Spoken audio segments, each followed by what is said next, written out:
My name is Barry Gibbons. Until about a decade ago, I was chairman and chief executive of Burger King worldwide.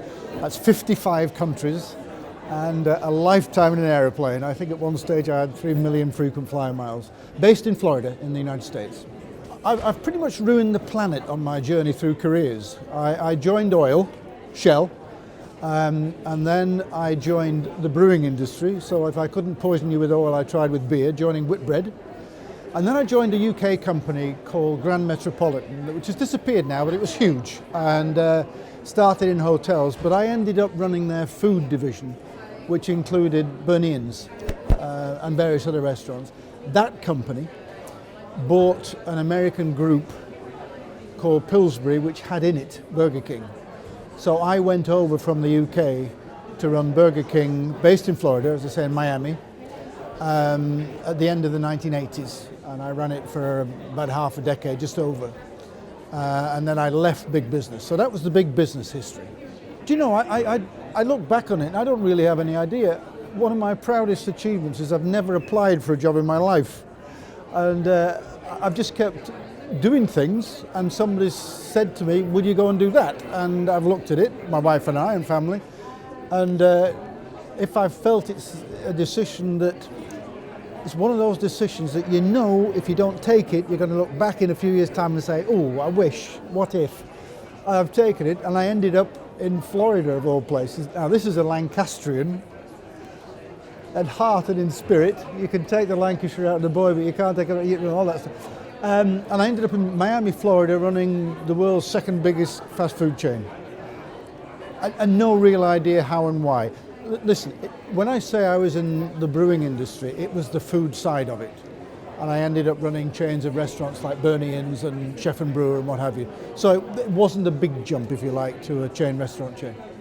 Well, I've always liked going into businesses that are in a mess. In fairness, you don't get asked, because usually if they're all right, they don't want to change anything. So it's a bit like a football manager. They usually go in when it's a mess, because by definition, the previous guy's been sacked. Burger King was a mess. It had been run by its American parents as a cash cow for many years, and it's an easy cash cow because it just throws off cash. When people don't understand Burger King in many ways, because it's a franchise business. You don't sell burgers, you sell franchises. So it's not like selling a packet of biscuits that next year to the same customer you've got to go and sell another packet of biscuits. If you sell one, you get 20 years cash flow. So it's a very, very cash generative business. And it's a franchise business, and it needed turnaround. It was a mess.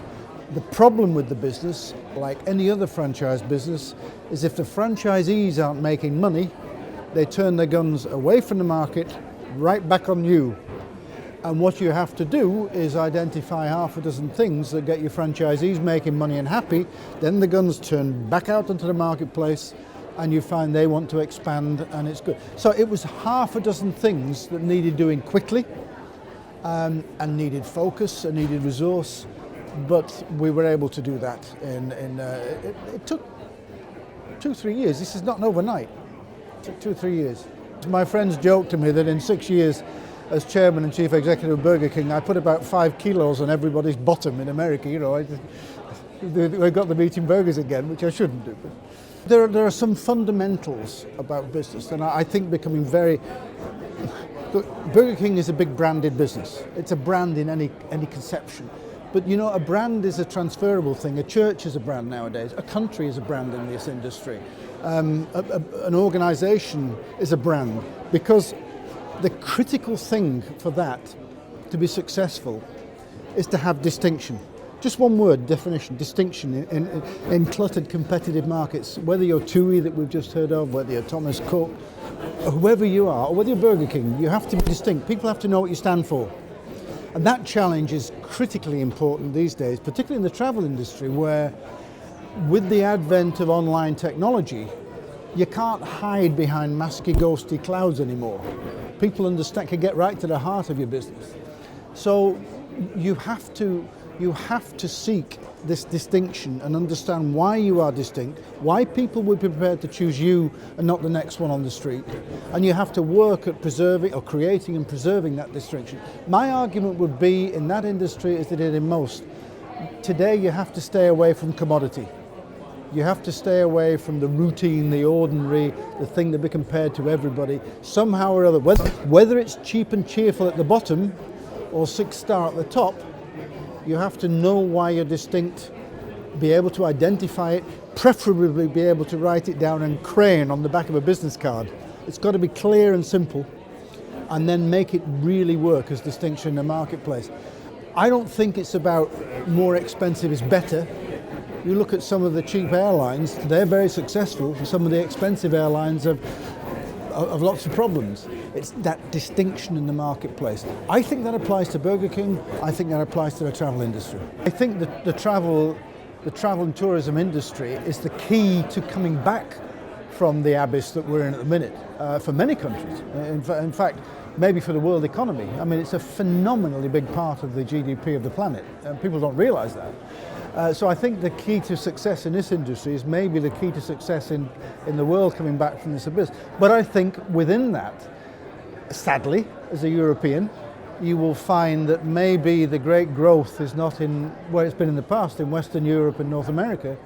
Maybe you'll find that's hard work to get growth, and growth will only come at the expense of gaining from your competitive challenge within stable market shares. And the growth is going to come from your Brazils, your Russias, your Indias, your Chinas. My old company, Grand Met, is now Diageo, the massive drinks industry. They have switched focus away from North America and Western Europe, where they hope for stability and slow growth at the expense of competition. But the real growth is coming from those countries. I don't see it any different for this industry. It is so complex today because, I mean, if you're talking about starting out in the travel industry, I mean, there are roles for niche businesses, small, decent, and in some ways that helps.